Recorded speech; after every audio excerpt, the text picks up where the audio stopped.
क्या हुआ? हुआ नहीं? हो गया।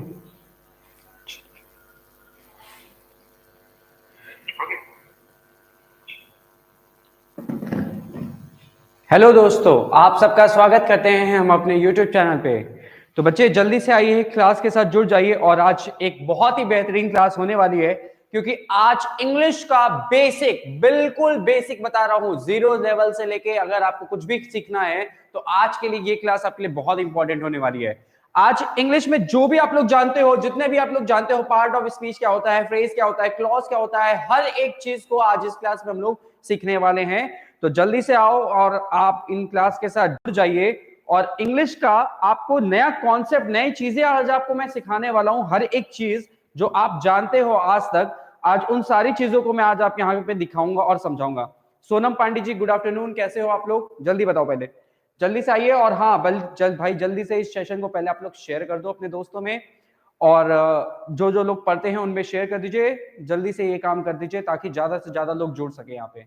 तो बस जल्दी आइए, क्लास के साथ जुड़ जाइए और बताइए कैसे हो आप लोग। आज बहुत टाइम बाद आप लोग से मुलाकात हो रही है, कैसे हो आप लोग? जल्दी बताओ भाई।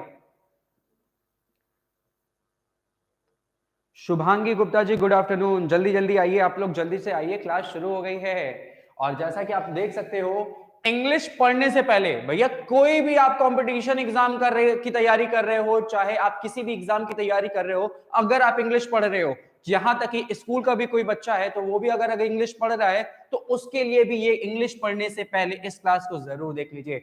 ये हर चीज के लिए एकदम इंपॉर्टेंट क्लास है। और सोनम जी, ऑल गुड सर, चलो वेरी गुड सोनम जी, बहुत अच्छा लगा देख के। तो जल्दी से, और बाकी लोग कहाँ हैं भाई? आज कोई आया ही नहीं रहा है, लाइव दिख ही नहीं रहा है। कितने लोग हो? कोई आज लाइव ही नहीं दिख रहे हैं आप लोग। बताइए भाई, कहाँ हो सब लोग? चलिए, कोई नहीं, हम लोग अपनी क्लास थोड़ी देर में शुरू कर रहे हैं बस, ठीक है। और हाँ, ये बात फिर से मैं आपको बता देता हूँ, बहुत ही ज्यादा इंपॉर्टेंट है ये क्लास आपकी। अगर इस क्लास को नहीं समझोगे, नहीं पढ़ोगे, जो डाउट है उस डाउट को, Jitendra Yadav ji, good evening, good afternoon, sorry. तो इस डाउट को अगर नहीं क्लियर करोगे तो बहुत ज्यादा दिक्कत होने वाली है।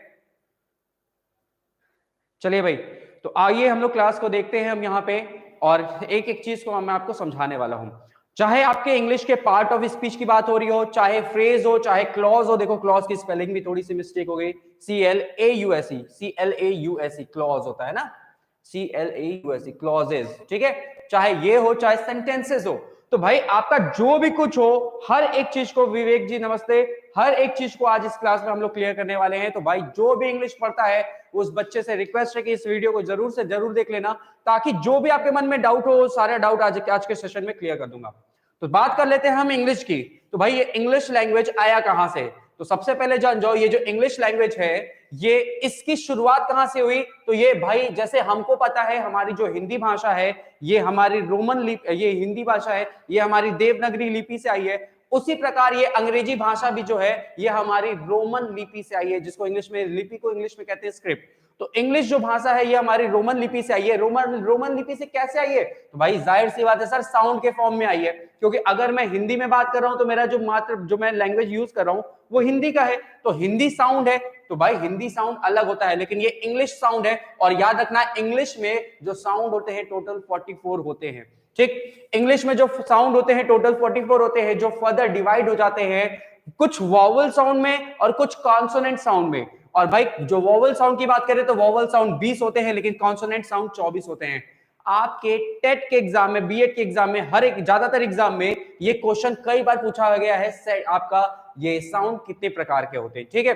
तो vowel sound, consonant sound. Vowel sound कितना? 20, कॉन्सोनेंट साउंड कितना? 24। एग्जाम्पल की बात कर लेते हैं। मैंने आपसे बोला बच्चे कि अगर मैं स्टमक, STOMACH, स्टमक, स्टमक की स्पेलिंग क्या है? तो आप बोलोगे सर STOMACH। तो भाई ये CH का साउंड क्या आ रहा है यहाँ पे? क आ रहा है। लेकिन अगर मैं आपसे बोलूं घड़ी यानी कि वॉच की स्पेलिंग क्या है, तो आप बोलोगे WATCH, वॉच। और वॉच में यहाँ पे जो CH का साउंड है वो च है।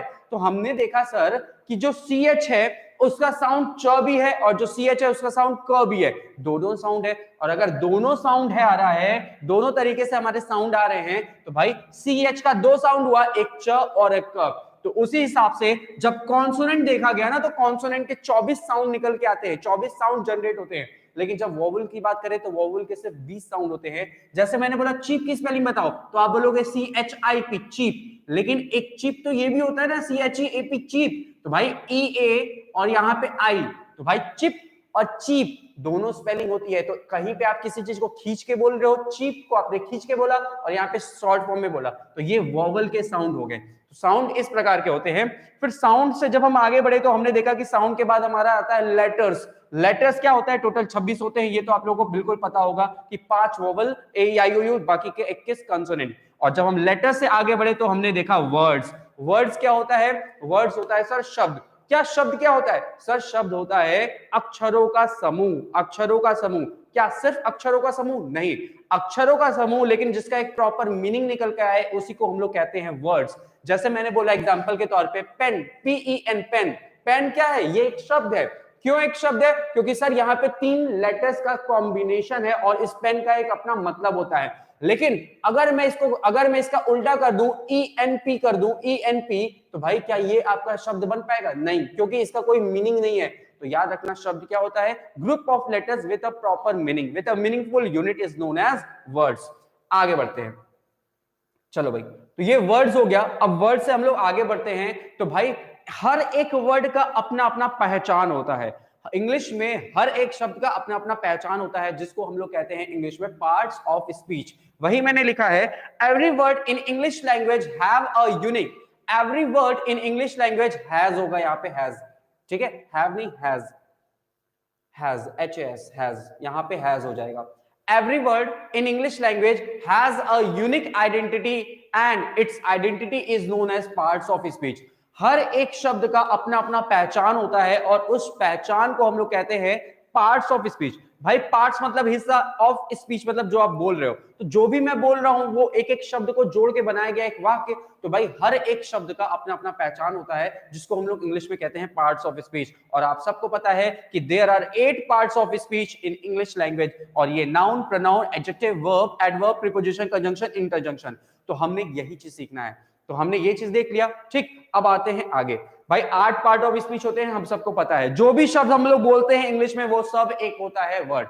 अब देखो वर्ड से हम लोग आगे बढ़ रहे हैं, वर्ड के फॉर्मेशन से, कैसे एक छोटे से शब्द से अनेक शब्द बनते हैं, उन्हीं प्रोसेस को हम लोग को देखना है, ठीक है।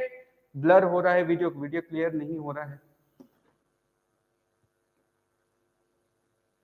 वीडियो थोड़ा सा क्लियर है, आप थोड़ा सा अपनी वो बढ़ा लो, पिक्सल्स बढ़ा दीजिए, ठीक है।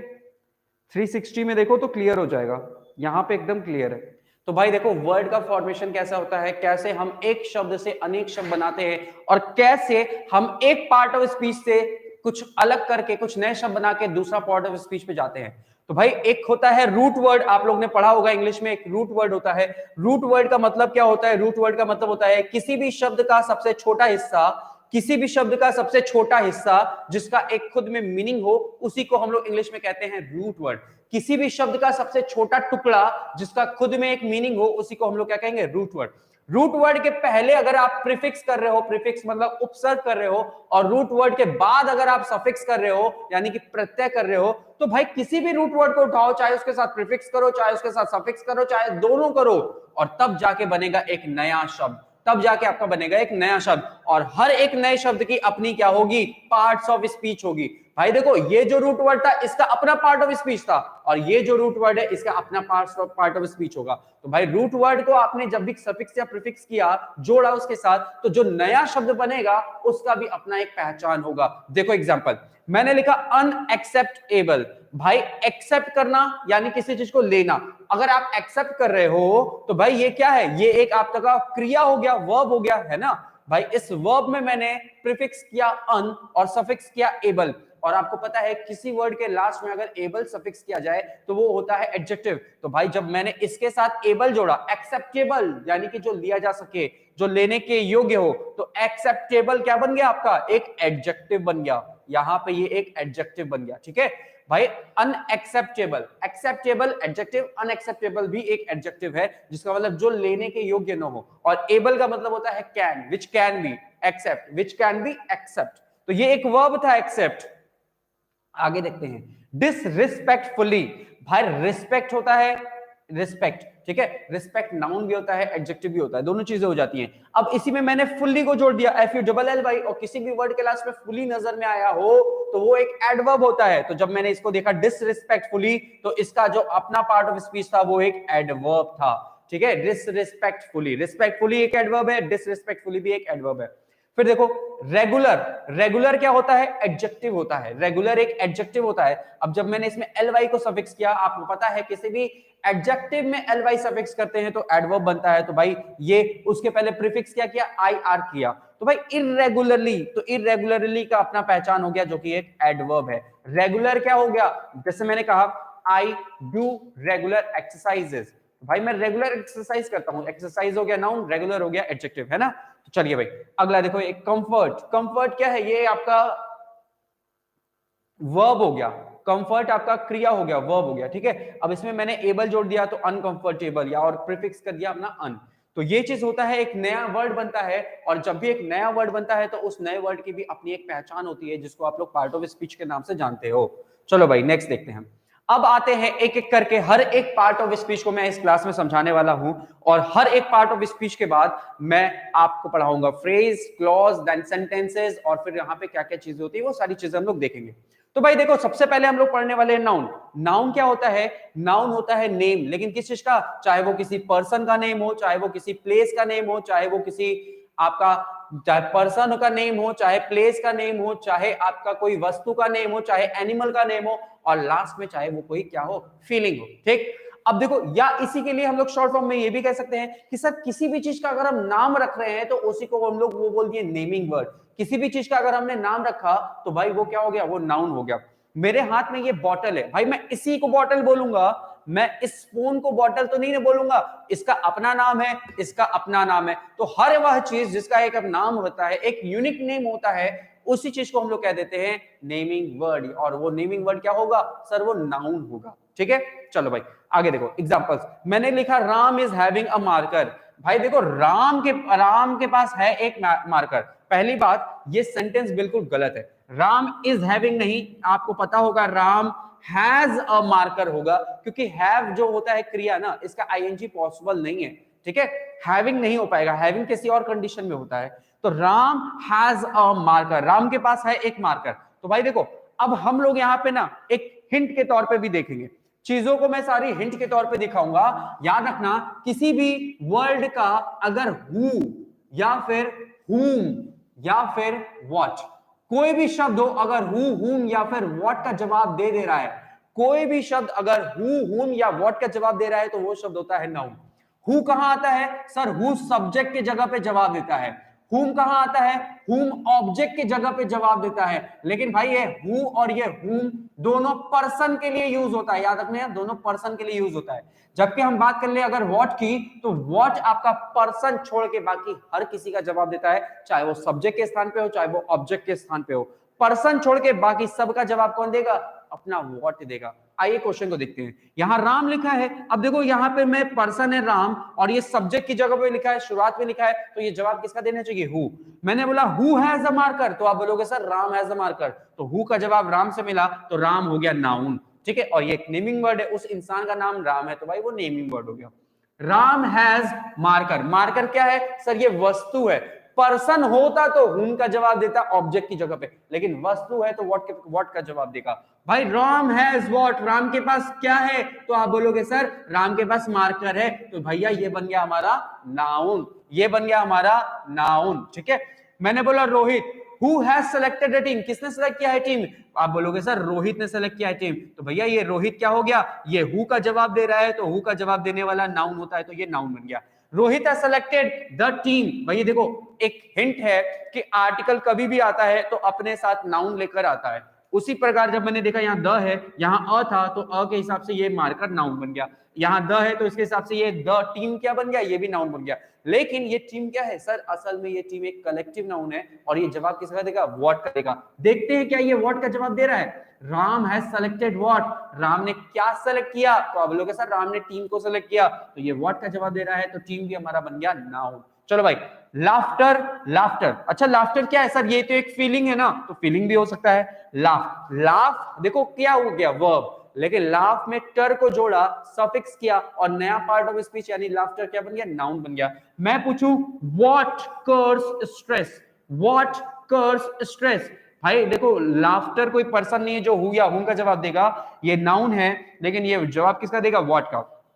व्हाट कर्स स्ट्रेस, क्या चीज ठीक करता है आपके तनाव को, तो सर आप बोलोगे सर लाफ्टर ठीक करता है हमारे तनाव को, तो ये व्हाट का जवाब दे रहा है, तो ये भी क्या बन गया, नाउन। ठीक है, चलो भाई स्ट्रेस स्ट्रेस स्ट्रेस, ये भी आपका क्या है, लाफ्टर कर्स व्हाट, लाफ्टर क्या ठीक कर देता है, क्या चीज रिलीव कर देता है, तो आप बोलोगे stress.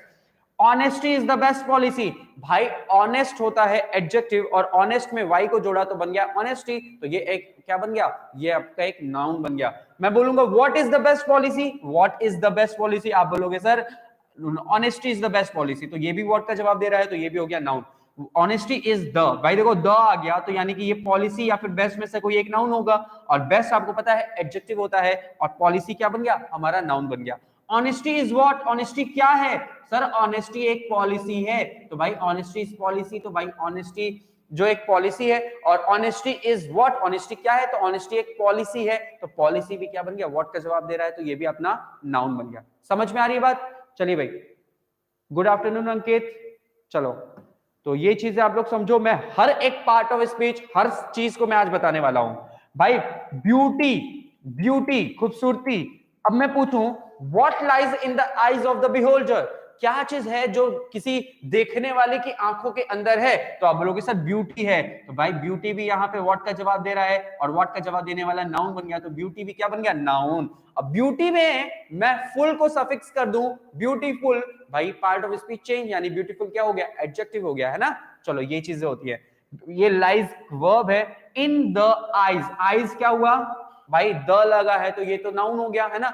Beauty lies in what, किस कहां पे, ऑफ द, देखो द आ गया, द के बाद बी होल्डर यानी देखने वाला, तो ये भी आपका नाउन बन गया, ये भी आपका नाउन बन गया। ठीक है, चलो द ओल्ड मैन, जो बूढ़ा व्यक्ति है, इज वॉकिंग, वो टहल रहा है, विथ अ वॉकिंग स्टिक, तो भाई देखो यहां पे इस सेंटेंस को समझिएगा क्योंकि इस सेंटेंस में बहुत सारी चीजें हैं। यहां पे वॉकिंग क्या था, वर्ब था, with a walking stick, walking stick, stick क्या हो गया, नाउन, लेकिन ये स्टिक कैसा है, चलने वाला है, तो ये बन गया आपका एडजेक्टिव, यही वॉकिंग आपका बन गया adjective. As he knows that, जब, और वो वॉकिंग क्यों कर रहा है, क्योंकि उसको पता है कि जो वॉकिंग है इज द बेस्ट एक्सरसाइज, क्योंकि उसको पता है कि जो वॉकिंग है वो सबसे अच्छी एक्सरसाइज है। अगर मैं पूछूं क्या है सबसे अच्छी एक्सरसाइज, तो आप बोलोगे सर वॉकिंग है सबसे अच्छी एक्सरसाइज, तो भाई यहाँ पे वॉकिंग का जो है वर्ड, यहाँ पे व्हाट, सिर्फ यही वाला वॉकिंग व्हाट का जवाब दे रहा है, बाकी सब व्हाट का जवाब नहीं दे रहे हैं, तो ये वाला वॉकिंग बन गया अपना नाउन। समझ में आ रहा है ना, व्हाट का जवाब दे रहा है, पर्सन तो नहीं है कि हु है, हुम का जवाब देगा। तो मैं पूछूं what is the best exercise, आप बोलोगे sir running is the best exercise, walking is the best exercise, ये सारी चीजें आप ही बोलोगे, तो भाई देखो ये होता है नाउन। ठीक है, तो याद रखना, आज के बाद से हिंट याद रखिएगा, कोई भी शब्द हो हु, हुम या व्हाट का जवाब दे, वो होता है नाउन। हु कहां आता है, सर हु सब्जेक्ट की जगह पे आता है, और हु सब्जेक्ट की जगह पे आता है और पर्सन के लिए आता है। हुम कहां आता है, हुम ऑब्जेक्ट की जगह पे आता है और पर्सन के लिए आता है। व्हाट कहां आता है, सर ये सब्जेक्ट ऑब्जेक्ट दोनों जगह आ जाता है, लेकिन पर्सन छोड़ के बाकी सबका जवाब कौन देता है, अपना व्हाट भाई देता है। ठीक है, चलो नेक्स्ट देखते हैं, ये हो गया नाउन। अब आते हैं हम सर प्रोनाउन के ऊपर। अब प्रोनाउन क्या होता है, तो प्रोनाउन वही होता है जो बचपन से आप लोग बोलते आए हो, it is a word which is used to represent the noun, ये वो शब्द है जो नाउन के जगह पे आता है, आप यही बोलते हो ना, लेकिन मैं बोलूंगा it is a word which is used to represent the noun, यह एक ऐसा शब्द है जो नाउन को रिप्रेजेंट करने के लिए यूज किया जाता है, और इन केस या फिर अवॉइड करने के लिए, to avoid the repetition of the noun, या फिर नाउन के रिपीटिशन को अवॉइड करने के लिए यूज करते हैं हम लोग, है ना। हाँ भाई अंकित राम राम, मैं तो बोल दिया आपको, जवाब दे दिया, तो याद रखिएगा ये कहां कहां यूज होता है। ठीक है, चलो भाई नेक्स्ट देखते हैं आगे।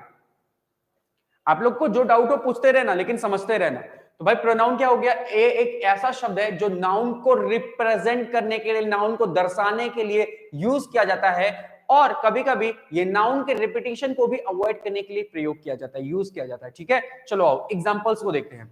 मैंने लिखा I was talking to you, I एक प्रोनाउन है और यू एक प्रोनाउन है। मैं बोलूंगा सर ये आई है और ये यू है, ठीक है।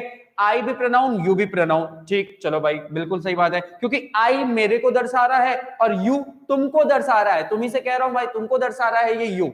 ठीक है, अब बताओ एक बात बताना, मैं अपना यहां पे नाम लिख सकता था, Rahul was talking to Shyam, मैं ये लिख सकता था, है या ना? लेकिन मैंने राहुल की जगह आई क्यों लिखा?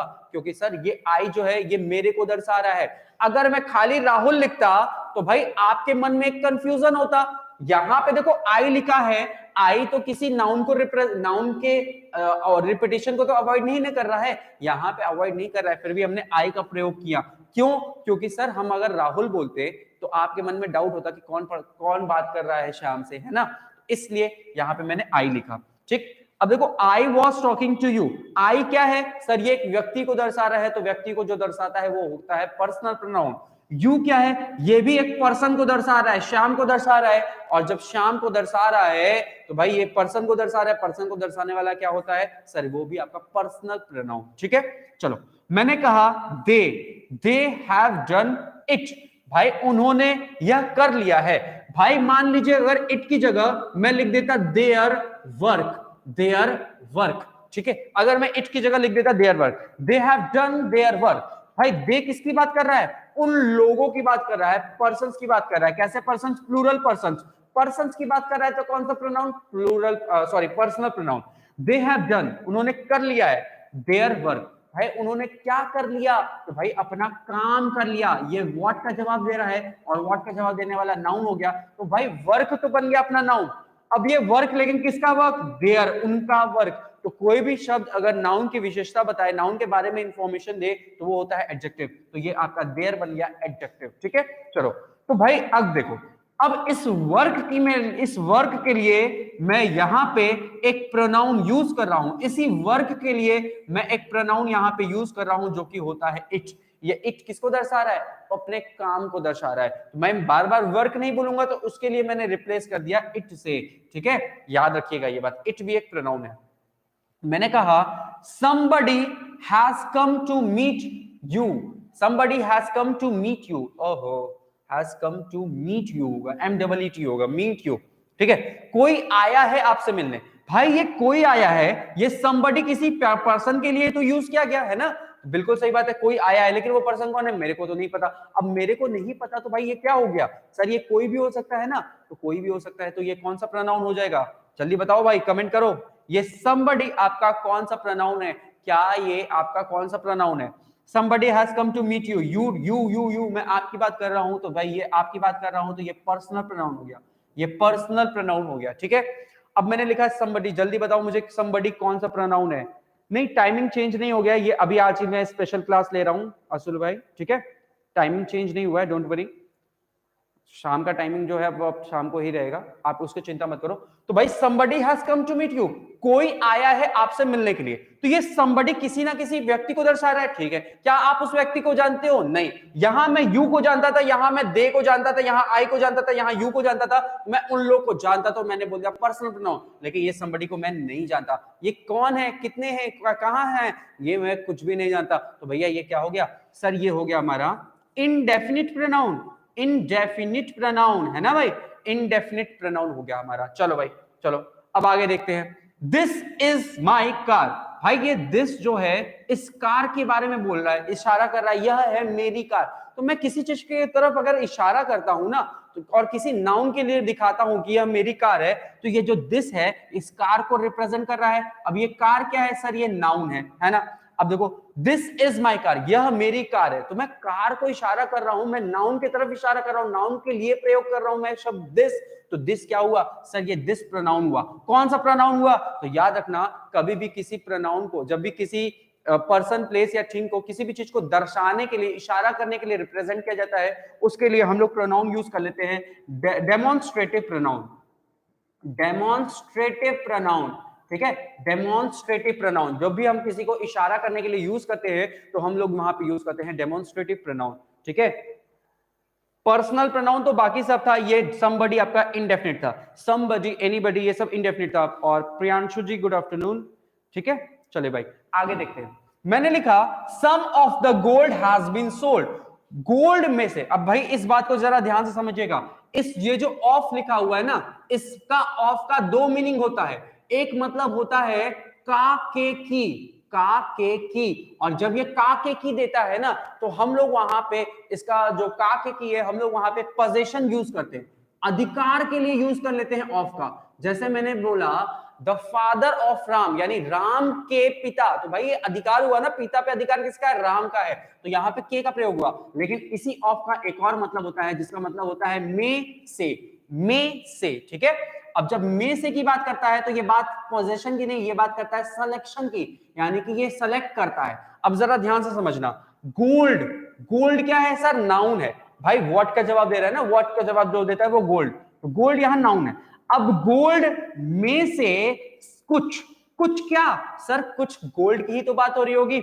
गोल्ड में से कुछ गोल्ड, सर फिर से एक बार बताइए क्या बताएं प्रियांशु, बताओ जरा, मैं बता दूंगा।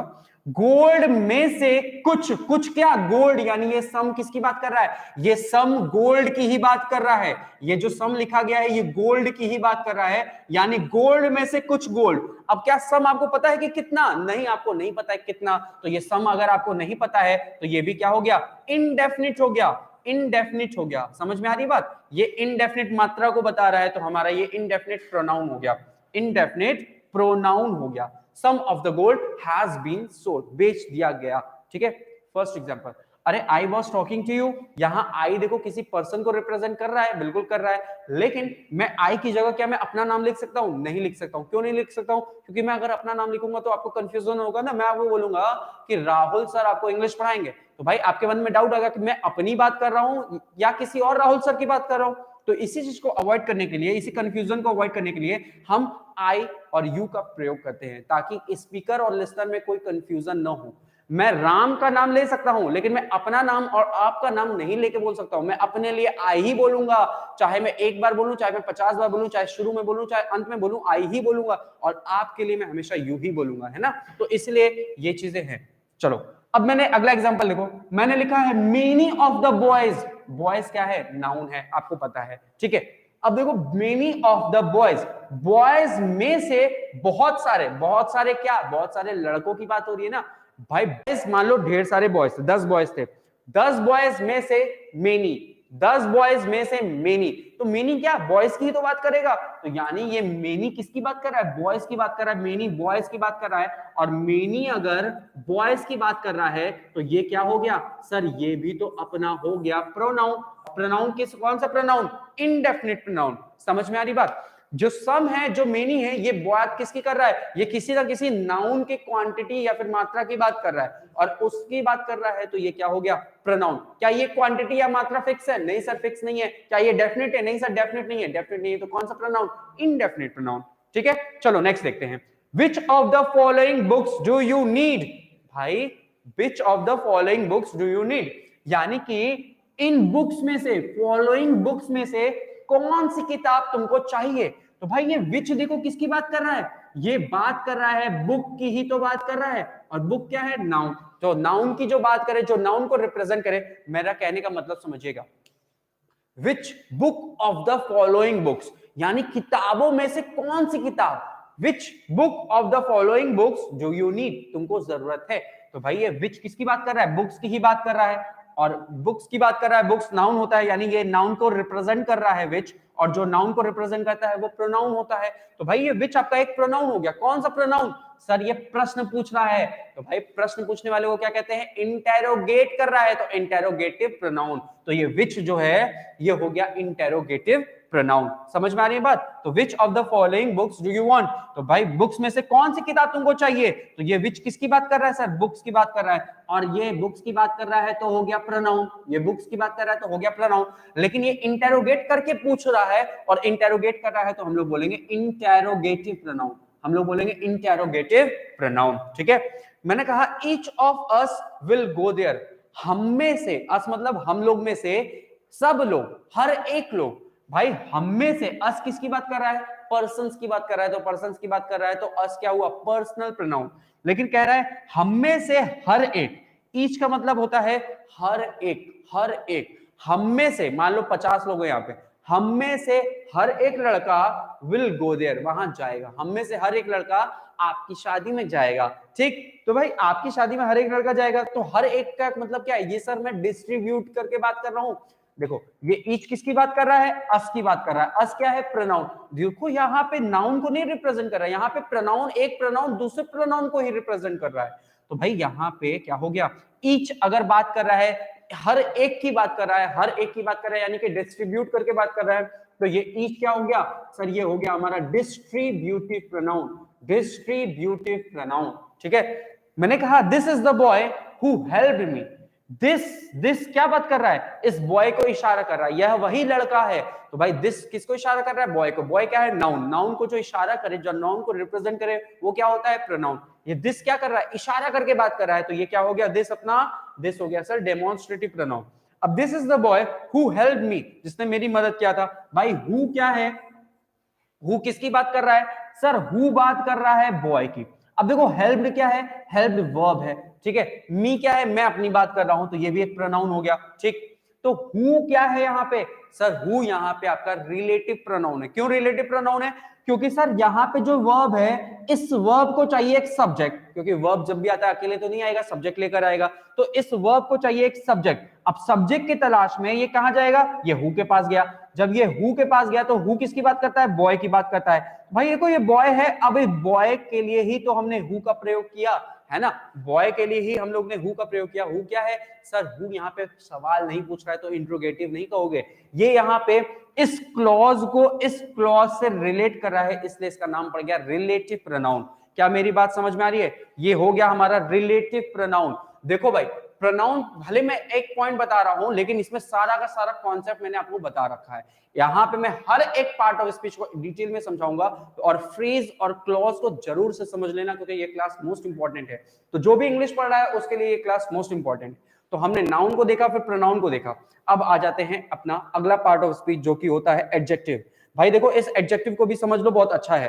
क्यों, क्योंकि भाई एडजेक्टिव ही एक ऐसा शब्द है जो नाउन और उसका छोटा भाई प्रोनाउन के बारे में इंफॉर्मेशन देता है, उनके बारे में जानकारी देता है, उनके बारे में डिटेल देता है।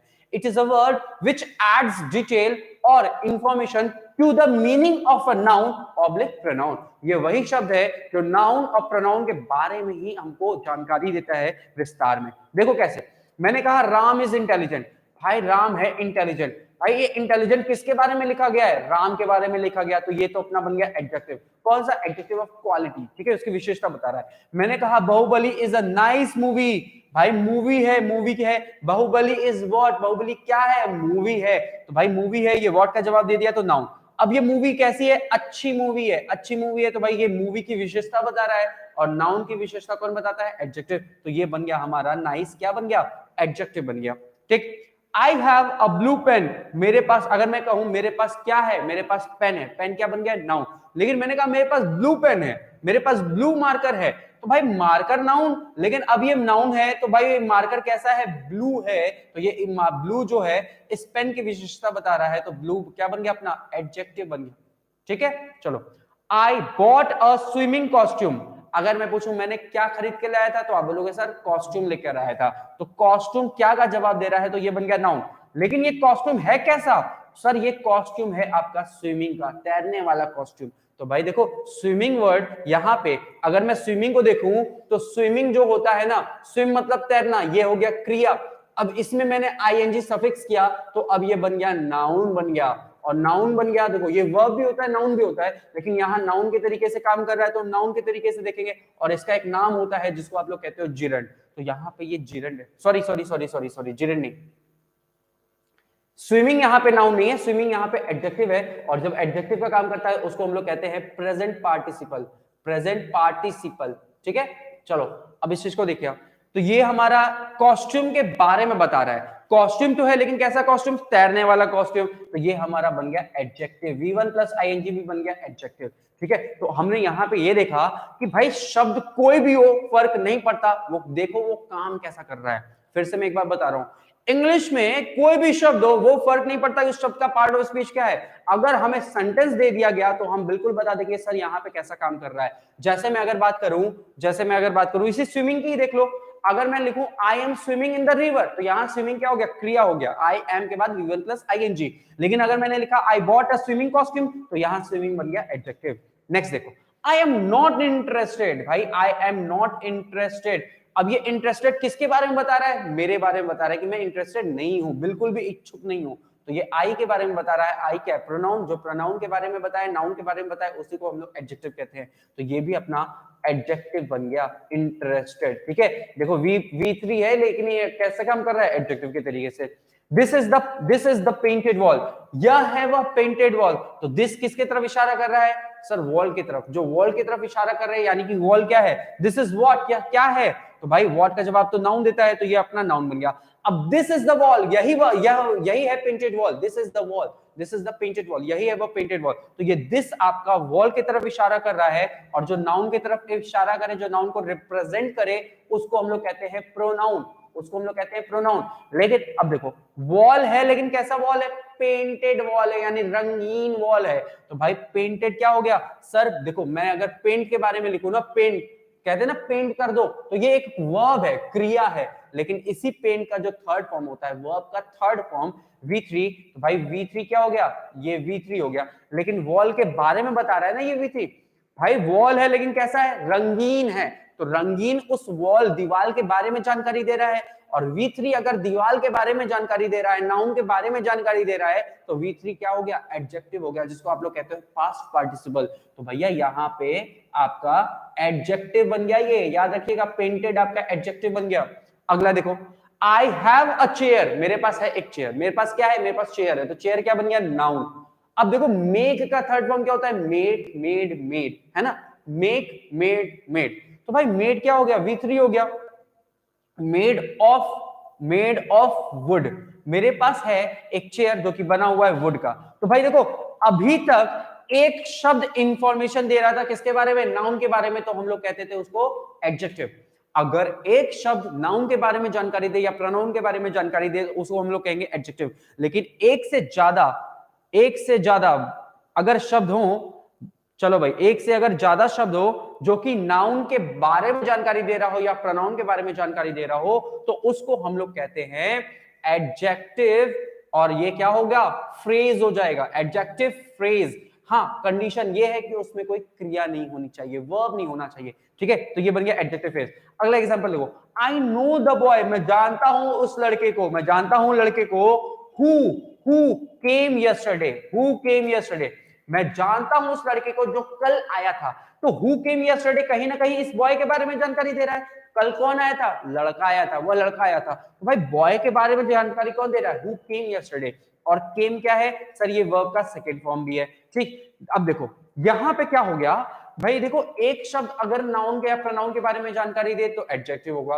एक से ज्यादा शब्द है जो नाउन या प्रोनाउन के बारे में जानकारी दे तो एडजेक्टिव फ्रेज होगा, लेकिन उसमें कोई क्रिया नहीं होनी चाहिए। लेकिन अगर क्रिया आ जाए तो उसी को हम लोग कहते हैं एडजेक्टिव, और साथ में क्लॉज, एडजेक्टिव क्लॉज। ये हो गया हमारा एडजेक्टिव क्लॉज। तो भैया यहीं से हम लोग को सीखना शुरू कर दो अभी से कि एडजेक्टिव फ्रेज या फ्रेज क्या होता है, क्लॉज क्या होता है। चलो भाई नेक्स्ट देखते हैं, आगे बढ़ते हैं। देखो अगला वर्ड है हमारा वर्ब। वर्ब में यानी कि क्रिया। अब इस क्रिया को समझो भाई, ये वर्ब जो है बहुत अच्छा वर्ड है ये वर्ब, क्योंकि वर्ब आज तक आपने एक ही चीज पढ़ा है, जो कार्य को दर्शाए, जो क्रिया को दर्शाए, जो अपना एक्शन को दर्शाए, वही होता है वर्ब। लेकिन वर्ब सिर्फ और सिर्फ एक्शन को रिप्रेजेंट नहीं करता है, जो सिर्फ एक्शन को ही नहीं शो करता है। जैसे मैंने यहाँ पे लिखा दे आर प्लेइंग क्रिकेट, भाई खेलने में, क्रिकेट खेलने में एक्शन हो रहा है, तो ये एक एक्शन वाला वर्ब हो गया।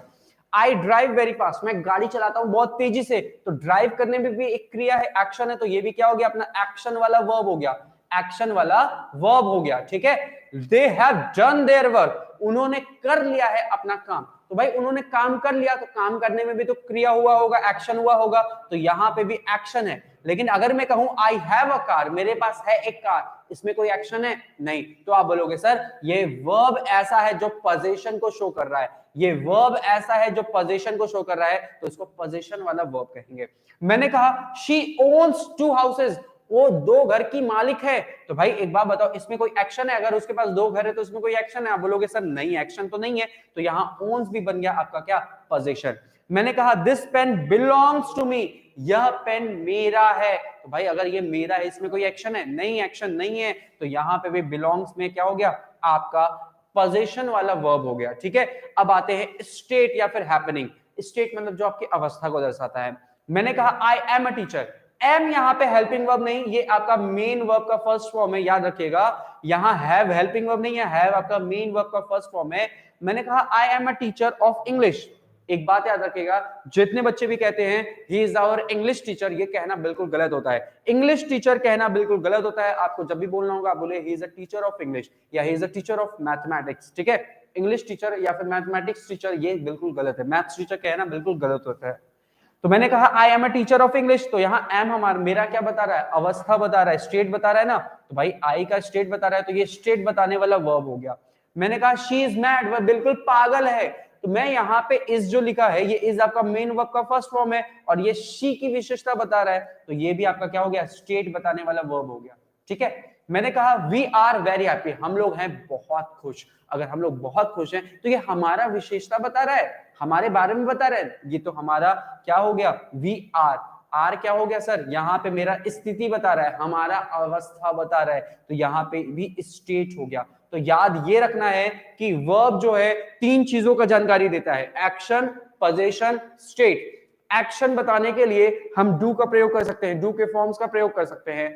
पोजीशन बताने के लिए हम हैव के फॉर्म्स का प्रयोग करते हैं, जबकि स्टेट या फिर हैपनिंग जो चीज चल रहा है, मैंने कहा आई एम अ टीचर, ये तो चल रहा है ना एक्शन, तो भाई जो चीजें चल रहा है या फिर जो अवस्था बताते हैं उसके लिए हम बी के फॉर्म्स, इसके लिए हम लोग बी के फॉर्म्स का प्रयोग करते हैं। देखो मैंने इज एम आर लिखा, यहाँ पे पोजीशन में मैंने हैज या ओन लिखा या हैव लिखा, ठीक है। ये चीजें याद रखिएगा आप लोग। आगे बढ़ते हैं। अब देखो एडवर्ब, एडवर्ब क्या होता है भाई, एडवर्ब को भी देख लो यहाँ पे। एडवर्ब एक ऐसा शब्द है जो आज तक खाली आप लोग पढ़ते आए हो कि कोई भी एक ऐसा शब्द जो किसके बारे में बताए, जो क्रिया के बारे में बताए, उसी को हम लोग कहते हैं एडवर्ब। कोई भी एक्शन हुआ, एक्शन क्रिया कौन सा वर्ब, ये भी याद रखिएगा, it is a word which adds detail to the verb. लेकिन कौन सा वर्ब, तो भैया एक्शन वाला वर्ब, ना कि आपका स्टेट, ना कि आपका पोजीशन। एक्शन वाला वर्ब के बारे में बताएगा जो शब्द, वही होगा आपका एडवर्ब। एक्शन वाले वर्ब के बारे में जो जानकारी देगा, भाई वर्ब के बारे में जो इंफॉर्मेशन ऐड करे उसी को हम लोग कहते हैं adverb. Add information which adds information to the verb. तो भाई देखो इसी को हम लोग देखते हैं, जो वर्ब में, कौन से वर्ब, एक्शन वाले वर्ब में जो डिटेल को ऐड करे उसी को हम लोग कहेंगे एडवर्ब। एक एक करके पॉइंट को देखो। मैंने कहा शी ऑलवेज सिंग्स ब्यूटीफुली, वो हमेशा गाती है खूबसूरती से। भाई ये हो गया वर्ब। अब इसमें बताओ एक्शन है, तो आप बोलोगे सर गाने में तो बिल्कुल एक एक्शन है, तो ये एक्शन हो गया। अब बताओ गाती तो है लेकिन कैसे गाती है, खूबसूरती से गाती है। कैसे गाती है, हाउ, हाउ, तो भाई आप बोलोगे सर खूबसूरती से गाती है, तो भाई कोई भी शब्द अगर हाउ का जवाब दे तो वो हो जाता है आपका एडवर्ब, वो हो जाता है आपका एडवर्ब। क्यों, क्योंकि वो एक्शन के बारे में बता रहा है, क्योंकि वो चीज एक्शन के बारे में बता रहा है। दे आर राइटिंग, वो लिख रहे हैं, लिखने में भी एक एक्शन होता है। अब लिख तो रहे हैं लेकिन कैसे लिख रहे हैं, स्लोली लिख रहे हैं, तो भाई एक बार बताओ, ये भी तो हाउ का जवाब दे दिया, और कोई भी शब्द हाउ का जवाब दे रहा है वो एडवर्ब हो जाता है। क्यों, क्योंकि सर हाउ, कोई भी कार्य होता है वो हाउ कैसे होता है, तो कैसे का जवाब कौन देगा, एडवर्ब देगा, ठीक है।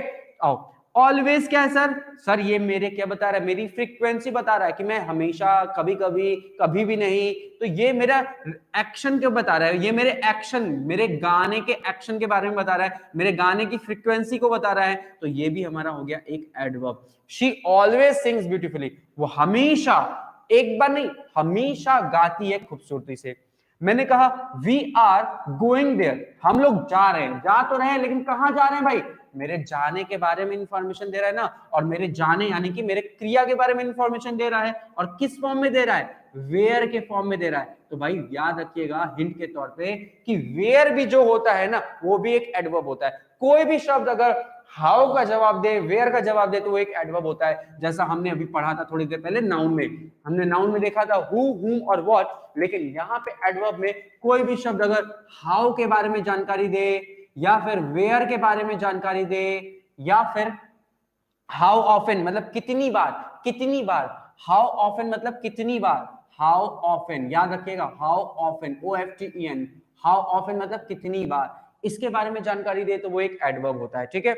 चलो अगर यहाँ पे नॉट लग जाए तो ये क्या होगा, हम लोग उसको डिस्कस करेंगे। मैंने एक सेंटेंस लिखा है आई सेलिब्रेटेड माई बर्थडे, मैंने सेलिब्रेट किया था अपना बर्थडे हैप्पीली। कैसे सेलिब्रेट किया था, हैप्पीली सेलिब्रेट किया था, तो ये बन गया एडवर्ब। इन द मॉल, भाई इन द मॉल ये कहीं ना कहीं वेयर का जवाब दे रहा है। कहां सेलिब्रेट किया था अपना बर्थडे? भाई सेलिब्रेट तो किया था, कैसे किया था? हैप्पीली। कहां किया था? मॉल में। और कब किया था? कल किया था। तो भैया देखो यहां वेयर का जवाब 1 2 3 शब्द दे रहे हैं। अगर वेयर का जवाब एक शब्द देता तो वो एडवर्ब होता, लेकिन यहां पे 3 शब्द दे रहे हैं, 3 शब्द दे रहे हैं, तो इसलिए चलो भाई एक बार कमेंट पढ़ लेता हूं। सर आज इस टाइम, बिल्कुल इस टाइम पे भी क्लास हो रही है, शाम को भी होगी। सर हिंदी में बताइए। विजय मैंने सारी बातें हिंदी में रिपीट किया है, ठीक है, हिंदी में ही सारी चीजें मैं बता रहा हूं। 7 नहीं, मेरी क्लास 6 बजे लगती है और आज भी 6 बजे लगेगी। शाम में भी होगी ना? बिल्कुल शाम में भी होगी। शाम को आज हम वो कैप करेंगे और प्रैक्टिस। देखो ये विजय मैं बिल्कुल बेसिक बता रहा हूं, इसके बाद मैं आपको पूरा प्रैक्टिस ही कराऊंगा। आज ये बिल्कुल बेसिक क्लास है आपकी, ठीक है। चलिए आइए समझते हैं फिर से इस चीज को। तो I celebrated my birthday happily in the mall. कहां पे सेलिब्रेट किए थे? भाई सेलिब्रेट के बारे में ही तो बता रहा है। सेलिब्रेट क्या है? क्रिया है। तो क्रिया के बारे में कोई भी इंफॉर्मेशन मिले तो वो इंफॉर्मेशन कौन देता है? एडवर्ब देता है। अब ये क्रिया, ये कार्य कैसे हुआ, ये कार्य कहां हुआ, ये कार्य कितनी बार हुआ, और यह कार्य कब हुआ, व्हेन, ये भी जवाब देता है। और ये व्हेन का जवाब दे रहा है यस्टरडे, तो भैया ये व्हेन का भी जवाब दे रहा है। तो याद रखना ये भी एक हो गया एडवर्ब, ठीक है, ये भी हो गया एक एडवर्ब। और इन द मॉल ये पूरा का पूरा 3 शब्द है। एक शब्द होता तो एडवर्ब, एक से ज्यादा शब्द है तो भाई एक से ज्यादा शब्द है और उसमें वर्ब नहीं है तो आप बोलोगे एडवर्ब फ्रेज, तो आप बोलोगे एडवर्ब फ्रेज, ठीक है। मैंने कहा my students are very smart. चलो भाई अब इसको हम लोग समझते हैं। तो देखो मैंने अभी बताया कि एडवर्ब एक ऐसा शब्द है जो कि क्रिया, वो भी कौन सा क्रिया? एक्शन वाले वर्ब के बारे में जानकारी देता है, ठीक है। बिल्कुल एग्जाम ओरिएंटेड ही कराते हैं हम लोग, ठीक है। चलिए भाई, गुड आफ्टरनून अर्चना विश्वकर्मा, गुड आफ्टरनून। चलो भाई अब मैंने ये बता दिया आपको कि वर्ब के बारे में इंफॉर्मेशन कैसे देगा। एडवर्ब जो आज तक आप लोग पढ़ते आए थे कि एडवर्ब वर्ब के बारे में इंफॉर्मेशन देता है, और वो इंफॉर्मेशन कैसे देता है कि ये जो वर्ब है, ये जो एक्शन वाला वर्ब है, ये एक्शन वाला वर्ब कैसे हुआ, ये एक्शन वाला वर्ब कहां हुआ, ये एक्शन वाला वर्ब कितनी बार हुआ, और ये एक्शन वाला वर्ब कब हुआ। तो ये सारा इंफॉर्मेशन कौन देता है? आपका एडवर्ब देता है। ये था एडवर्ब का पहला पॉइंट। अब हम आते हैं दूसरे पॉइंट पे कि भाई एक एडवर्ब होता है वो डिटेल ऐड करता है किसमें? एडजेक्टिव में। एडवर्ब जो है वो एडजेक्टिव में भी जानकारी ऐड करता है। कैसे? इसको देखो, मैंने लिखा my students are very smart. अगर मैं यहां पे वेरी हटा दूं, मैं खाली लिखूं माय स्टूडेंट्स आर स्मार्ट, तो स्मार्ट कहीं ना कहीं मेरे स्टूडेंट्स यानी आप ही की मैं बात कर रहा हूं, मेरे स्टूडेंट के बारे में स्मार्ट बता रहा है कि भाई मेरे स्टूडेंट कैसे स्मार्ट है। मेरे स्टूडेंट के बारे में इंफॉर्मेशन दे रहा है। जो नाउन और प्रोनाउन के बारे में इंफॉर्मेशन दे उसको कहते हैं एडजेक्टिव। स्मार्ट बन गया एडजेक्टिव, ठीक है। अब आओ इस वाले वर्ड पे, मैंने लिखा था वेरी। तो देखो कहीं ना कहीं ये वेरी किसकी विशेषता बता रहा है? स्मार्ट की विशेषता को बढ़ा रहा है ना। अगर मैं यहां से स्मार्ट हटा दूं, अगर मैं यहां से स्मार्ट हटा दूं, क्या ये सेंटेंस सही होगा? माय स्टूडेंट्स आर वेरी कभी भी सही नहीं होगा। यानी कि ये वेरी किसकी वजह से आया? स्मार्ट की वजह से आया। और एडजेक्टिव के वजह से जो शब्द आ रहा है, एडजेक्टिव के लिए जो शब्द आ रहा है, एडजेक्टिव के लिए जो शब्द आ रहा है उसी को कहते हैं एडवर्ब। यानी ये वेरी यहां पे बन गया हमारा एडवर्ब। समझ में आ रही है मेरी बात? क्या यहां तक की बात समझ में आ रही है? चलो भाई, तो यहां पे वेरी बन गया एडवर्ब, ठीक है। तो याद रखना एडवर्ब एक ऐसा शब्द है जो एक्शन वाले वर्ब के बारे में इंफॉर्मेशन दे। एडवर्ब एक ऐसा शब्द है जो कि एडजेक्टिव के बारे में भी इंफॉर्मेशन दे। आगे देखते हैं, मैंने लिखा है अनदर एडवर्ब, यानी एक एडवर्ब दूसरे एडवर्ब के बारे में भी इंफॉर्मेशन देता है। ये थर्ड पॉइंट है आपका।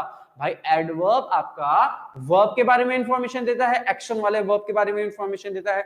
वर्ब एडवर्ब आपका एडजेक्टिव के बारे में इंफॉर्मेशन देता है, और एडवर्ब आपका दूसरे एडवर्ब के बारे में भी इंफॉर्मेशन देता है। जैसे मैंने लिखा आई ड्राइव वेरी फास्ट। भाई अगर मैं वेरी को हटा दूं, मैं खाली लिखूं आई ड्राइव फास्ट, तो भाई ड्राइव तो करता हूं लेकिन कैसे करता हूं? फास्ट। तो फास्ट किसका जवाब दे रहा है? हाउ का दे रहा है ना। मैं ड्राइव तो करता हूं लेकिन कैसे करता हूं? फास्ट, तेजी से करता हूं। तो ये बन गया एडवर्ब, ये बन गया एडवर्ब। अब देखो अगर मैं इस फास्ट को हटाऊं और वेरी को रहने दूं, मैं वेरी को रहने दूं और फास्ट को हटा दूं, तो भाई कहीं ना कहीं आई ड्राइव वेरी तो बिल्कुल गलत हो जाएगा। और उस कंडीशन में भाई ये वेरी किसकी वजह से आया? सर ये वेरी आपका फास्ट की वजह से आया। तो भाई फास्ट क्या है? एडवर्ब, और एक एडवर्ब दूसरे एडवर्ब को भी क्वालिफाई कर जाता है, इसलिए यहां पे भी वेरी क्या बन गया? एडवर्ब बन गया। ठीक है, ये चीजें याद रखिएगा। चलो अगला सेंटेंस देखो, mister Das is a really very nice teacher. भाई मिस्टर दास क्या है? टीचर है। तो क्या है, क्या का जवाब कौन देता है? नाउन देता है। अब बताओ, टीचर तो है लेकिन कैसे टीचर है? तो कैसे का जवाब कौन देता है? कैसे का जवाब देता है एडजेक्टिव। तो नाइस बन गया हमारा एक एडजेक्टिव, नाइस बन गया एडजेक्टिव। अब मैं देखूं, रियली को हटाऊं, मैं वेरी लिखूं और यहां से मैं नाइस को भी हटा दूं, मैं खाली बोलूं mister Das is a very teacher, तो वेरी टीचर नहीं होगा, हाँ वेरी नाइस टीचर बोलना सही है। यानी ये वेरी किसकी वजह से आया? नाइस की वजह से आया। नाइस क्या है? एडजेक्टिव। अब जो एडजेक्टिव के बारे में बताए, जो एडजेक्टिव के बारे में इंफॉर्मेशन दे या जानकारी दे, उसको क्या कहेंगे? एडवर्ब कहेंगे। तो भाई यहाँ पे वेरी बन गया आपका एडवर्ब, वेरी बन गया एडवर्ब। अब वेरी के पहले देखो रियली लिखा है, तो एक एडवर्ब दूसरा एडवर्ब को भी क्वालिफाई करता है। तो भाई वेरी के पहले जो रियली है ये भी क्या बन गया? एडवर्ब ही बन गया। तो हमारा ये चीज हो गया। तो हमने यहाँ पे क्या समझा भाई? यहाँ पे तीन चीजें समझी कि एक एडवर्ब आपका क्रिया, और वो भी एक्शन वाला क्रिया के बारे में इंफॉर्मेशन देता है कि ये एक्शन कब हुआ, कहां हुआ, कैसे हुआ, कितनी बार हुआ, ये सारी चीजें बताता है। ठीक, फिर हमने क्या देखा कि एक एडवर्ब दूसरे एक एडवर्ब एक एडजेक्टिव की भी विशेषता बताता है। ठीक, और तीसरा चीज क्या देखा? एक एडवर्ब दूसरे एडवर्ब के बारे में भी बताता है। चलो भाई आगे देखो, कुछ एडवर्ब ऐसे भी होते हैं। अब देखो अगला पॉइंट, और अ कंप्लीट सेंटेंस, पूरे के पूरे एक वाक्य को अकेला एक एडवर्ब क्वालिफाई कर जाता है। कैसे करता है? देखो भाई, ये सेंटेंस जब मैंने देखा, we are not going there या फिर we are going there, we are going there, हम लोग वहां जाएंगे। तो भाई अगर इस सेंटेंस में मैं नॉट जोड़ दूं तो भाई इस पॉजिटिव को नेगेटिव हो जाएगा ना। तो भाई पॉजिटिव अगर नेगेटिव हो जाएगा यानी सेंटेंस का पूरा सेंस ही बदल गया, सेंटेंस का पूरा मतलब ही बदल गया।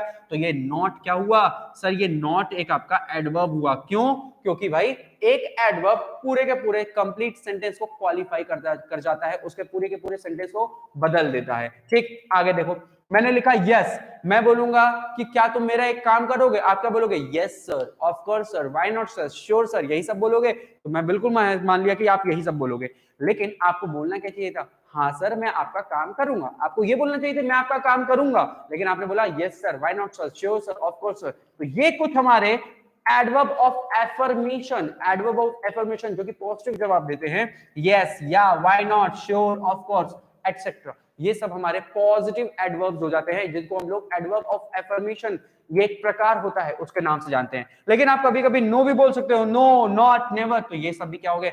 एडवर्ब हो गए। तो आई होप ये एडवर्ब का कॉन्सेप्ट बहुत बेहतरीन ढंग से मैंने समझाने की कोशिश किया है, ये समझ में आया होगा। आगे बढ़ते हैं हम लोग।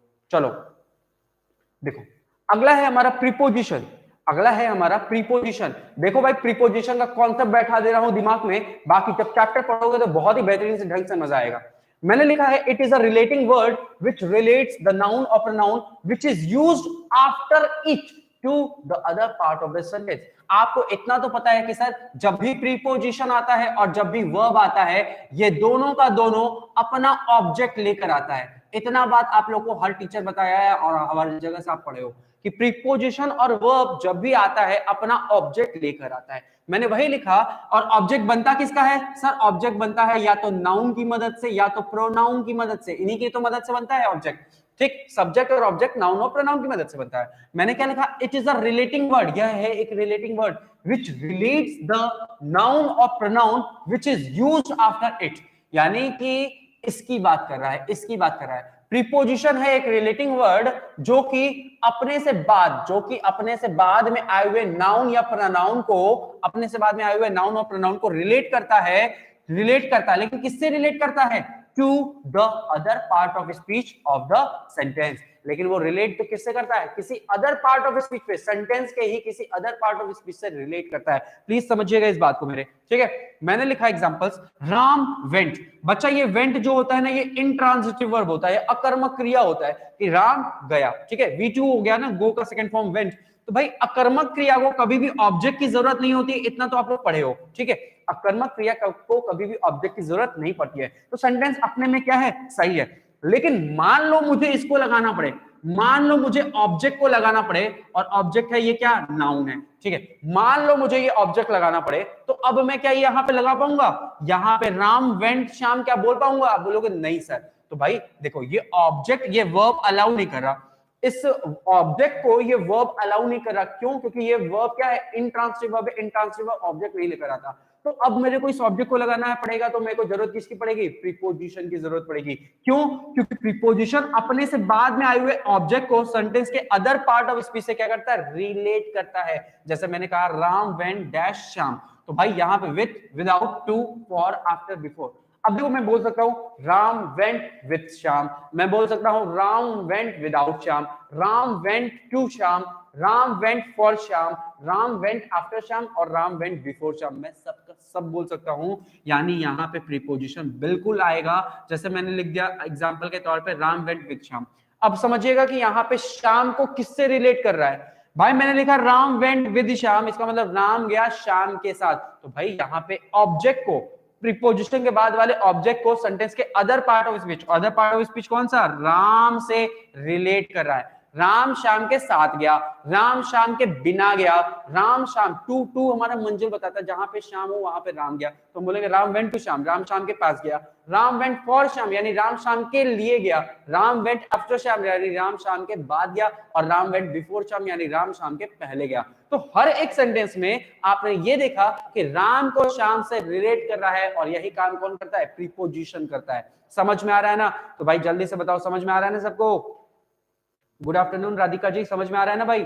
चलिए, तो अब हम लोग ने ये समझा। अब देखो मैंने अगला एग्जांपल लिखा बर्ड्स फ्लाई, चिड़िया उड़ती हैं। नॉर्मल सी बात है, चिड़िया उड़ती हैं। तो भाई ये कैसा वर्ब हो गया? इंट्रांजिटिव वर्ब हो गया। ठीक, इसको ऑब्जेक्ट की जरूरत नहीं है। लेकिन अगर मेरे को ऑब्जेक्ट लगाना हो द स्काई, आसमान में, तो मैं क्या लगाऊंगा? सर मेरे को अब की बार जरूरत पड़ेगी प्रीपोजिशन की, क्योंकि ये वर्ब अलाउ नहीं कर रहा है कि मैं ऑब्जेक्ट लेकर आऊं। तो मैं बोलूंगा बर्ड्स फ्लाई इन या अक्रॉस। तो भाई आप बोलोगे सर अक्रॉस नहीं होगा, क्योंकि इस पार से उस पार के लिए अक्रॉस यूज करते हैं प्रीपोजिशन, है ना? तो भाई अक्रॉस इस बार नहीं आएगा, लेकिन इन आ जाएगा। Birds fly in the sky, आसमान में चिड़िया उड़ती हैं। मैंने कहा the book is dash the table. अब मैं इस बुक को, लेकिन हाँ बच्चे यहाँ पे उड़ने को, भाई यहाँ पे जो स्काई है, स्काई को किससे रिलेट किया? बर्ड से रिलेट नहीं किया, इस बार स्काई को उड़ने से रिलेट किया। आसमान में चिड़िया उड़ती हैं। भाई आसमान में उड़ती हैं, उड़ती हैं, कौन उड़ता है? चिड़िया। तो यहाँ पे स्काई को फ्लाई से रिलेट किया। जैसे यहाँ पे शाम को राम से रिलेट किया था। अब देखो अगला example, the book is dash the table. भाई टेबल से बुक को रिलेट कर रहा है, टेबल से बुक को रिलेट कर रहा है, तो हम लोग क्या बोलेंगे? सर हम ऑन भी बोल सकते हैं, the book is on the table जब किसी चीज के ऊपर हो, the book is over the table किसी चीज के वर्टिकली ऊपर रखा जाए या फिर मान लो कहीं ऊपर हो। The book is under the table, मान लो टेबल के नीचे हो। The book is beside the table, beside the table भी हो जाएगा यानी टेबल के बगल में हो। लेकिन इन नहीं आ पाएगा क्योंकि भाई आपका टेबल के अंदर नहीं होगा।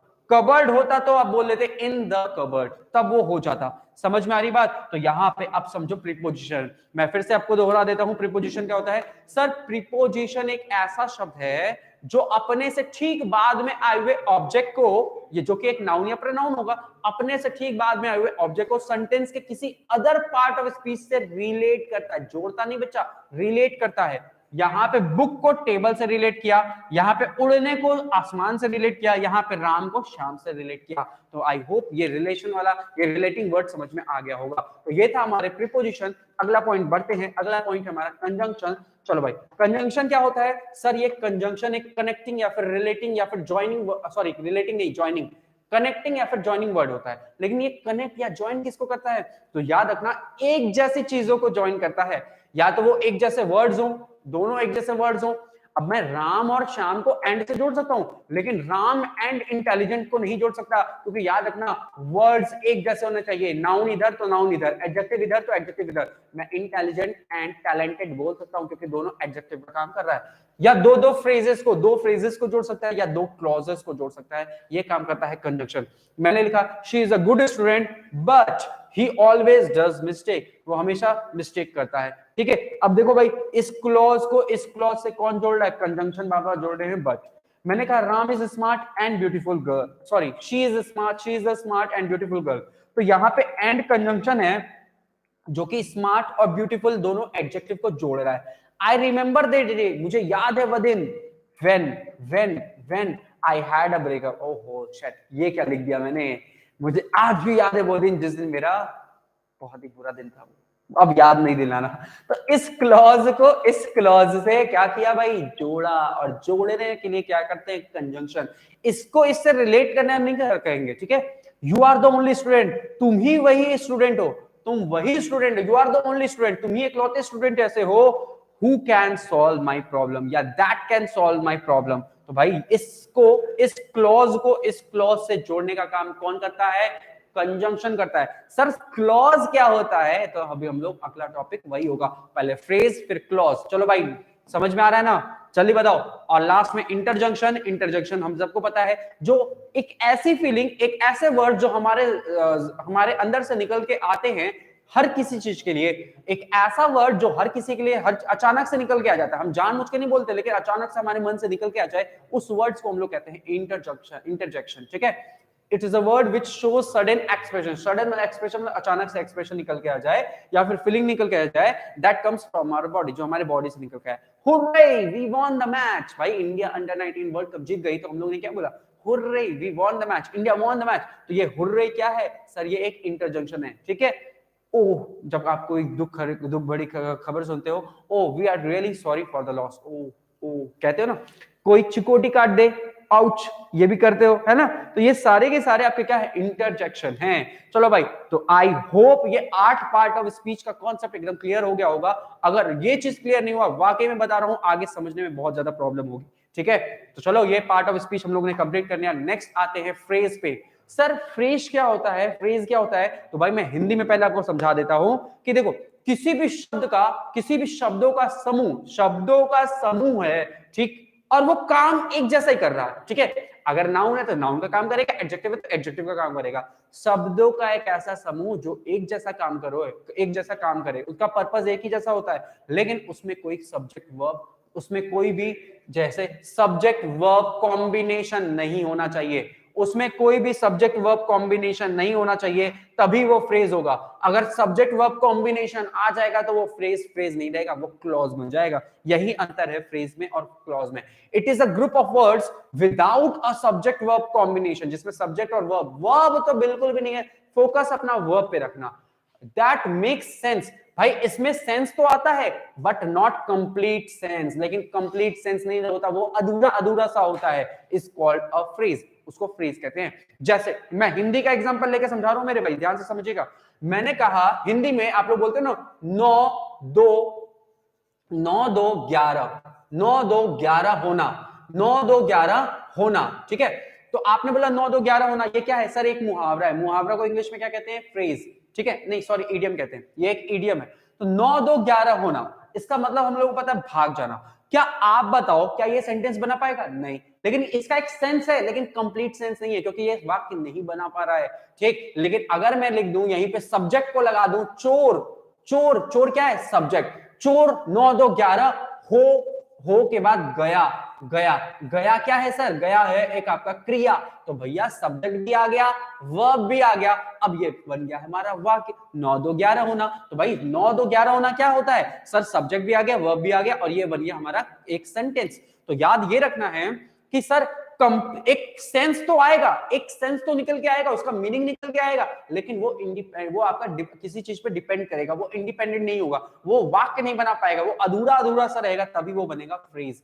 A phrase cannot be complete sentence. एक फ्रेज कभी भी कंप्लीट सेंटेंस नहीं हो पाता, because it does not give complete meaning, क्योंकि वो कभी भी कंप्लीट मीनिंग नहीं देता। अब देखो एग्जांपल, मैंने लिखा अ ब्यूटीफुल हाउस, ये एक फ्रेज है। भाई इसका मीनिंग तो निकल के आ रहा है, एक खूबसूरत सा घर, लेकिन ये अधूरा है, ये पूरा नहीं है, तो आप बोलोगे एक फ्रेज है। Under the tree, at the door, really fast, can not गो, ये सब फ्रेज हैं। ठीक है, अब आओ आगे बढ़ते हैं। What does a phrase do? एक फ्रेज क्या करता है? तो भाई इसी चीज को समझते हैं। The purpose of the phrase is to complement the overall structure of the sentence. Sentence के पूरे स्ट्रक्चर को कॉम्प्लीमेंट, उसमें ऐड करने के लिए, चीजों को ऐड करने के लिए हम लोग यूज कर लेते हैं फ्रेज का। एग्जांपल समझिएगा फ्रेज का प्रयोग कैसे हम लोग करते हैं। ठीक है, देखो मैंने लिखा है I built a beautiful house, I built a beautiful house. अभी हमने देखा था अ ब्यूटीफुल हाउस पीछे की एक फ्रेज था। अब देखो भाई, ये अ ब्यूटीफुल हाउस, क्या ये पूरा का पूरा व्हाट का जवाब दे रहा है? आई बिल्ट व्हाट, मैंने क्या बनाया है, क्या बनाया था? तो भाई आप बोलोगे sir you built a beautiful house, आपने बनाया था एक खूबसूरत सा घर। तो ये व्हाट का जवाब दे रहा है 3 शब्द। व्हाट का जवाब एक शब्द, अभी आपके सर ने सिखाया कि एक शब्द अगर व्हाट का जवाब दे तो वो होता है आपका नाउन। ये एक शब्द नहीं, ये 3 शब्द है। व्हाट का जवाब कौन देता है? नाउन देता है। नाउन एक शब्द होता है, लेकिन ये 3 शब्द मिलके दे रहे हैं, तो आप बोलोगे सर ये नाउन फ्रेज है। आप बोलोगे क्या? सर ये नाउन फ्रेज है। ठीक। अ ब्यूटीफुल हाउस, हाउस क्या हो गया? नाउन। ब्यूटीफुल क्या हो गया? एडजेक्टिव। और ए तो आर्टिकल है। मैंने कहा she is sitting under the tree, भाई under the tree she is sitting, अगर मैं खाली बोल दूं she is sitting there, she is sitting there, there मतलब वहां पे, तो भाई देयर मतलब वहां पे, तो ये उसके बैठने के बारे में जानकारी दे रहा है, और जो भी वर्ब के बारे में जानकारी दे उसको कहते हैं हम लोग एडवर्ब। तो यहां पे हमको ये देखो एक तरीके से, कहां, वेयर शी इज सिटिंग, तो वेयर इज शी सिटिंग, तो ये वेयर का जवाब दे रहा है, और वेयर का जवाब कौन देता है? एडवर्ब देता है। भाई वेयर का जवाब तो एडवर्ब देता है, लेकिन एडवर्ब एक शब्द होता है, यहां 3 शब्द मिलके एडवर्ब का जवाब दे रहे हैं, तो ये बन गया एडवर्ब फ्रेज। हाँ, लेकिन उसमें कोई वर्ब नहीं होना चाहिए, वर्ब यहां पे भी नहीं है, वर्ब यहां पे भी नहीं है। अंडर क्या है? प्रीपोजिशन, प्रीपोजिशन के बाद ये नाउन बन गया, ये आर्टिकल बन गया। क्या मेरी बात समझ में आ रही है? जल्दी बताइए, कमेंट करके बताओ आप लोग, क्या ये सारी चीजें समझ में आ रही है? चलो भाई, the woman in the car, अब देखो ये पूरा का पूरा the woman in the car, ये पूरा का पूरा हु का जवाब दे रहा है। मैं पूछूं who is shouting for help, कौन चिल्ला रहा है हेल्प के लिए? तो आप बोलोगे the woman in the car, वह महिला जो कि कार के अंदर है वह चिल्ला रही है हेल्प के लिए, तो ये हु का जवाब दे रहा है। हु का जवाब एक शब्द अगर है तो एक शब्द नाउन होगा, लेकिन अगर एक से ज्यादा शब्द है तो वो बन जाएगा नाउन फ्रेज, लेकिन उसमें कोई आपका वर्ब नहीं होना चाहिए, तो ये बन गया हमारा नाउन फ्रेज। समझ में आ रहा है ना बात? जल्दी बताइए भाई। चलिए राधिका जी ने कहा यस सर, तो भाई ऐसे ही समझो, यही होता है। I can not go there, there क्या है? Adverb, adverb. अब ये देखो 3 चीजें, ये 3 सब मिलके आपका वर्ब कंपाउंड बनाती हैं, इसी को आप लोग वर्बल फ्रेज के नाम से भी हम लोग जानते हैं। इसको अब मैं आगे से बताऊंगा। देखो अब मैंने एग्जांपल रखा है टाइप्स ऑफ फ्रेजेस। फ्रेज के टोटल 5 प्रकार होते हैं, noun phrase, adjective phrase, adverb phrase, verbal phrase, अभी हम लोग ने डिस्कस किया था, और लास्ट में एक होता है फ्रेजल वर्ब, है ना? यही सारी चीजें एक एक करके सब देखते हैं। Noun phrase, 2 or more words acts like a noun is called as noun phrase. I built a beautiful house, example मैंने अभी आपको दिया, a beautiful house यहाँ पे नाउन फ्रेज है। She bought what? What did she bought? उसने क्या खरीदा था? तो she bought a decent black shirt, a decent black shirt। तो भाई देखो यहाँ पे ये पूरा का पूरा नाउन फ्रेज है, क्योंकि ये पूरा का पूरा व्हाट का जवाब दे रहा है। अब इसमें एक एक शब्द को देखो, तो शर्ट नाउन है, ब्लैक एडजेक्टिव है, डिसेंट भी आपका एक एडजेक्टिव है। योर आइडिया, योर आइडिया, मैं पूछूं what is phenomenal, what is phenomenal, भाई फेनोमिनल एडजेक्टिव रहता है, ठीक है। मैं पूछूं व्हाट इज फेनोमिनल, तो आप बोलोगे सर योर आइडिया। खाली आइडिया बोलते तो आइडिया नाउन होता है, लेकिन योर आइडिया 2 शब्द मिलके बोल रहे हैं, तो ये बन गया अपना नाउन फ्रेज, ये बन गया अपना नाउन फ्रेज। क्या मेरी बात समझ में आ रही है ना भाई? चलिए भाई, ये बन गया अपना नाउन फ्रेज। आओ आगे देखते हैं। नाउन फ्रेज हो गया, एडजेक्टिव फ्रेज। तो भाई एडजेक्टिव का भी जो काम था वही याद रखिएगा कि एडजेक्टिव नाउन और प्रोनाउन की विशेषता बताता है, लेकिन नाउन और प्रोनाउन की विशेषता अगर एक शब्द बताए तो उसको एडजेक्टिव कहेंगे, एक से ज्यादा शब्द बताए तो उसको एडजेक्टिव फ्रेज कहेंगे, ठीक है। तो अब देखते हैं एग्जांपल्स। मैंने यहां पे लिखा है आई एम वेरी हैप्पी। बच्चे अगर मैं इस वेरी को हटा दूं, खाली लिख दूं आई एम हैप्पी, तो हैप्पी मेरे बारे में बता रहा है, मेरे आई के बारे में इंफॉर्मेशन दे रहा है, तो आई ये बन गया एडजेक्टिव। लेकिन जब मैंने इसको भी रखा ना, तो भाई अब देखो, अब क्या मैं इसको छुपा सकता हूं, आई एम वेरी बोल सकता हूं? अब बोलोगे सर नहीं, यानी ये 2 के 2 शब्द मिलके आई के बारे में आपकी बार जानकारी दे रहे हैं, और 2 के 2 शब्द मिलके जानकारी दे रहे हैं, एक शब्द नहीं है, तो आप एडजेक्टिव के बाद क्या लिखोगे? एडजेक्टिव फ्रेज लिखोगे। समझ में आ गया बात? तो ये एक एडजेक्टिव फ्रेज है। और आज के एग्जाम में मैं रियलिटी बता रहा हूं, बैंक में, एसएससी में आजकल फ्रेज के रिप्लेसमेंट का सवाल उठ रहा है। एक फ्रेज को हटा के बोलता है एग्जामिनर कि इस जगह कौन सा फ्रेज लगाया जाएगा, तो कुछ ऐसे ही चीजें सीख लो पहले। फ्रेज क्या होता है आपको तो ये भी नहीं पता। मैंने कहा the cost of this car, तो भाई देखो ये the cost of this car, what is very high, what is very high, तो जब आप बोलोगे